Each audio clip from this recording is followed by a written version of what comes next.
வாங்க, one word 1 minute. இன்னைக்கு நம்ம பார்க்க போறதும் ஒரு சிச்சுவேஷன் பேஸ்ட் வார்த்தை தான். இப்போ ஒருத்தர் ரொம்ப கஷ்டப்பட்டு ஒரு சாதனையை பண்ணிடுறாங்க, இல்லை வாழ்க்கையில் வெற்றி அடைஞ்சிடுறாங்க, இல்லை ஏதோ ஒரு பெரிய பொசிஷனுக்கு போயிடுறாங்க அப்படின்னா சுற்றி இருக்கிறவங்களுக்கு அதை ஒத்துக்க முடியல அப்படின்ற பட்சத்தில் என்ன பண்ணுவாங்கன்னா அவருடைய சாதனையை தாழ்த்தி பேசுவாங்க. எல்லாம் தேராதுப்பா, ஏதோ ஃப்ளூக்கு, சான்ஸு, லக்கு, ஒன்றும் திறமையெல்லாம் கிடையாது அப்படின்னு சொல்லி என்ன பண்ணிடுவாங்க, அதை தாழ்த்தி பேசுவாங்க. இப்படி பண்றதுக்கு ஒரு ஆங்கில சொல் இருக்கு, அதான் disparage. Disparage அப்படின்னா அதனுடைய meaning to criticise someone by diminishing their real value.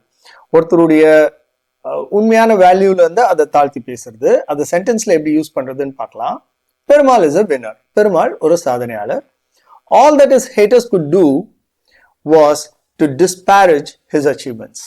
அவருடைய சாதனைகளை தாழ்த்தி பேசுறது தான் அவரை வெறுக்கிறவங்களால செய்ய முடிஞ்ச ஒரே விஷயம்ன்றது இதனுடைய பொருள். அடுத்த சொல்லில் சந்திப்போம்.